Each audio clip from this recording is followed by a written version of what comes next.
ओम शांति।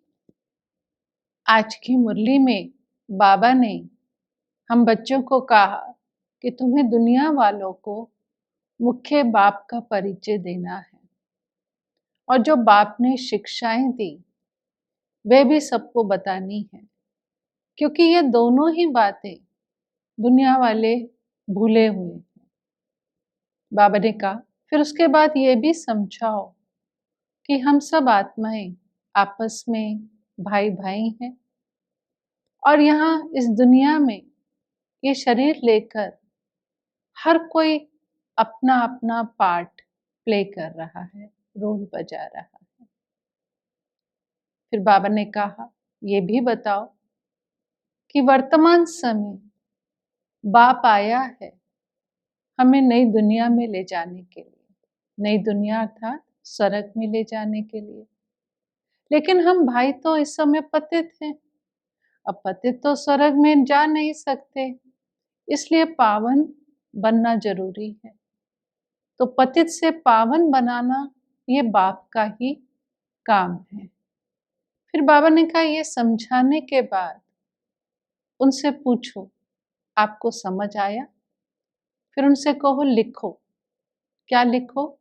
कि हम सब आत्माएं हैं, भाई भाई हैं, हमारा पिता सुप्रीम सोल है और वो हम के फादर हैं।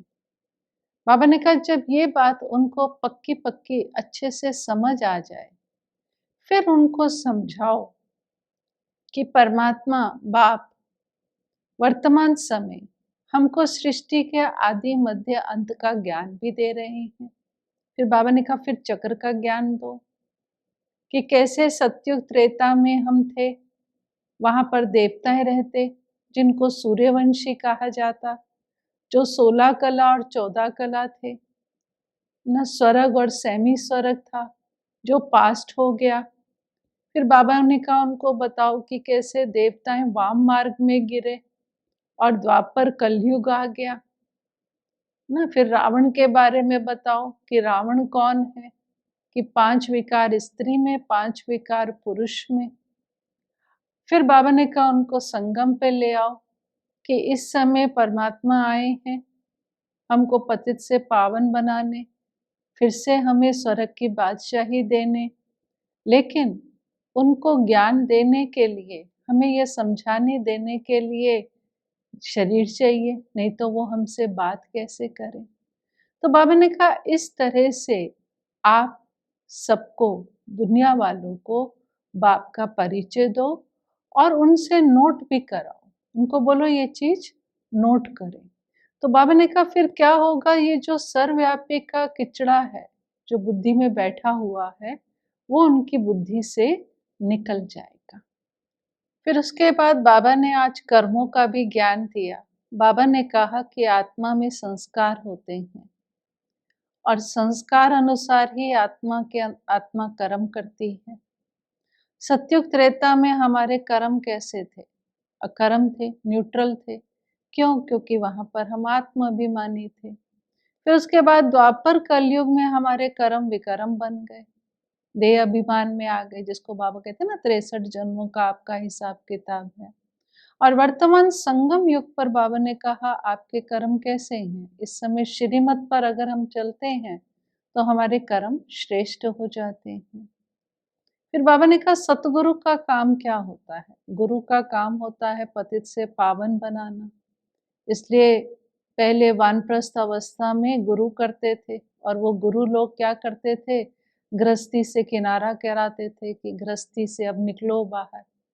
तो बाबा ने कहा कि वर्तमान समय बाप आया है, हमें क्या कराता है? बाबा कहते हैं ना तुम्हारी इस समय वानप्रस्थ अवस्था है।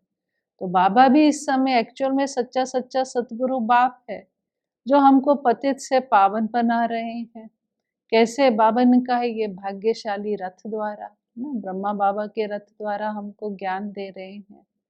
तो ब्रह्मा के तन में ही क्यों आए? बाबा ने उसका भी उत्तर दिया। बाबा ने कहा ये है पहला नंबर श्री कृष्ण, है ना, पहले नंबर की आत्मा है ना। यही आत्मा सतो प्रधान, फिर सतो प्रधान से सतो रजो तमो बनती है, जिसको बाबा ने कहा सूर्यवंशी वैश्य चंद्रवंशी, वैश्यवंशी, शूद्रवंशी, फिर ब्रह्मावंशी बनते हैं। फिर बाबा ने कहा कि ये जो श्री कृष्ण है, इसको आप श्री कृष्ण को एक ही बार देख सकते हैं, एक ही जगह देख सकते हैं। ऐसे तो नहीं कि हम सतयुग में पहले जन्म में ही श्री कृष्ण आएंगे ना। उसके बाद बाबा ने कहा कि वो जब शरीर छोड़ देंगे तो फिर उसको नया नाम रूप मिलेगा, वो सेम नाम रूप तो नहीं मिलेगा पूरे कल्प में। तो अपने समय पर ही श्री कृष्ण को आप देख सकते हैं, उस रूप में वो दोबारा कभी नहीं आएंगे। तो ये भी जैसे बाबा ने हमको स्पष्ट किया। फिर बाबा ने कहा देखो, बाप तुम्हारा बाप भी है, टीचर भी है और सतगुरु भी है, और तुम्हें सतो प्रधान बनाने की युक्ति बताते हैं। कौन सी युक्ति? बाबा ने कहा गीता में भी लिखी है वो युक्ति। क्या? कि देह सहित देह के सब संबंधों को भूलो। क्यों? क्योंकि अब वापस घर जाना है। फिर बाबा ने कहा कि कईयों को लगता है कि हमको मोक्ष मिल जाए, मुक्ति मिल जाए। तो बाबा ने कहा कर्म से मुक्ति तो केवल मुक्ति धाम में ही मिलती है, इनकॉर्पोरियल वर्ल्ड में। यहाँ तो आपको कर्म से मुक्ति नहीं मिल सकती है। तो कई कहते हैं हमें पसंद नहीं है इस दुनिया में आना, कि आए कर्म करें फिर दुखी होएं, तो कईयों को पसंद नहीं आता है ना। तो बाबा ने कहा अब ये तो हो नहीं सकता कि जिसको ड्रामा में जो रोल मिला है वो रोल बजाने तो जरूर आना पड़ेगा, क्योंकि ड्रामा हूबहू रिपीट होता है। तो अगर अभी हम ड्रामा में हैं तो नेचुरली पास्ट में भी थे और भविष्य में भी हमें ड्रामा में आना ही है, बच नहीं सकते हैं। फिर बाबा ने कहा देखो, मम्मा बाबा है, माँ बाप है हमारे, हमको कितना अथाह धन देते हैं। बाबा हमको, भगवान ही हमारे माता पिता है ना। दुनिया में भी माता पिता कहते हैं, हम भी कहते हैं। लेकिन बाबा ने कहा दुनिया वालों को भगवान से क्या मांगना है वो भी अक्ल नहीं है, वो भी उनकी बेसमझी है। उनको समझ ही नहीं है कि भगवान, कहते हैं ना भगवान सामने आएगा तो उससे क्या मांगे। तो बाबा ने कहा उनको समझ ही नहीं है ना कि हम भगवान से क्या मांगे। क्यों? बाबा ने कहा एकदम ऑर्फन हो पड़े, जैसे दुनिया में कोई ऑर्फन होते हैं, आपस में लड़ते झगड़ते रहते हैं। तो बाबा ने कहा यहाँ भी सब जो भाई भाई हैं, आत्मा भाई भाई तो हैं, लेकिन बाबा ने कहा सब ऑर्फन हो रखे हैं। इसलिए क्या करते हैं? आपस में लड़ते झगड़ते रहते हैं। फिर बाबा ने फिर से माया को भी याद किया। बाबा ने कहा माया किसी को छोड़ती नहीं है ना, पकड़ लेती है, गिरा देती है ना। माया के साथ तो युद्ध चलती ही है। बाबा ने कहा बुद्धि योग इधर उधर भटका देती है, ये सब माया करती है। फिर बाबा ने, ब्रह्मा बाबा ने अपना अनुभव सुनाया कि जब भक्ति में था तो क्या करता था कि विष्णु का चित्र देखा कि लक्ष्मी नारायण का, कि लक्ष्मी नारायण के पांव दबा रही है, तो मुक्त कर दिया उसको। बाबा को पसंद नहीं था।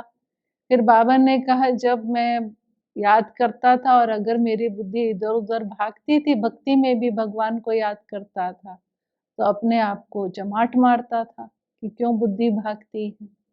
फिर बाबा ने कहा कि बाप ने साक्षात्कार करा दिया, किसका ना, पुराने रावण राज्य का भी साक्षात्कार करा दिया, नई दुनिया का साक्षात्कार करा दिया। ये समझ आ गया कि अब तो मैं स्वर्ग में जाने वाला हूँ, विष्णु हूँ मैं।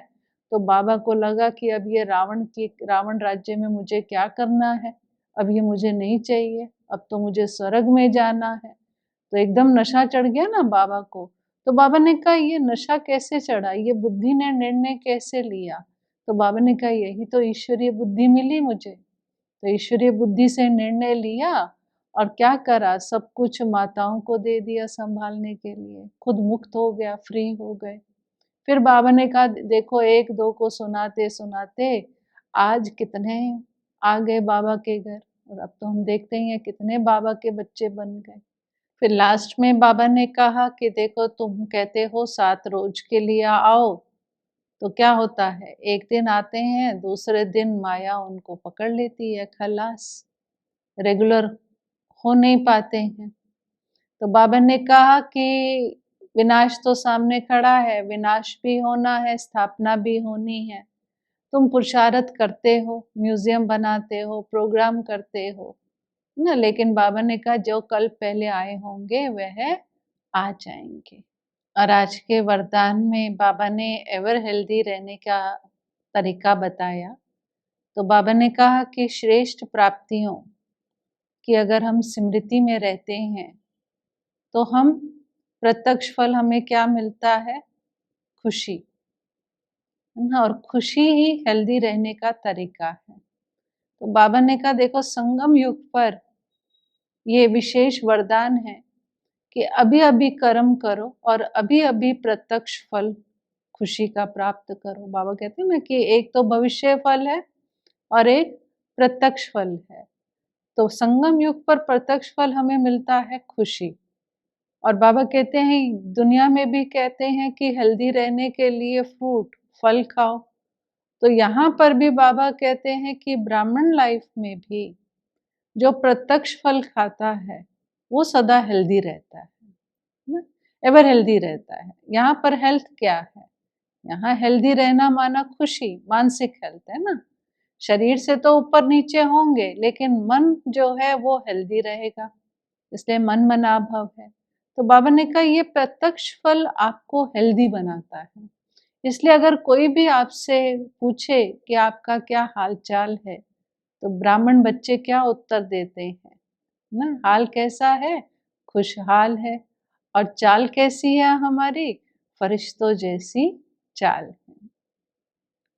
और आज के स्लोगन में बाबा ने मेहनत मुक्त बनने की विधि बताई कि हम जो भी पुरुषार्थ करते हैं, चाहे स्व प्रति, सेवा प्रति, है ना, योग लगाने का भी हम पुरुषार्थ करते हैं, है ना, स्वयं को परिवर्तन करने का भी पुरुषार्थ करते हैं, अपने संस्कारों को परिवर्तन करने का भी पुरुषार्थ करते हैं, सेवा का, धारणाएं करने का, ज्ञान को समझने का, है ना। तो ये सब जो पुरुषार्थ है उसमें मेहनत नहीं लगे, उसके लिए बाबा ने कहा कि आप सर्व की दुआएं लेते चलो।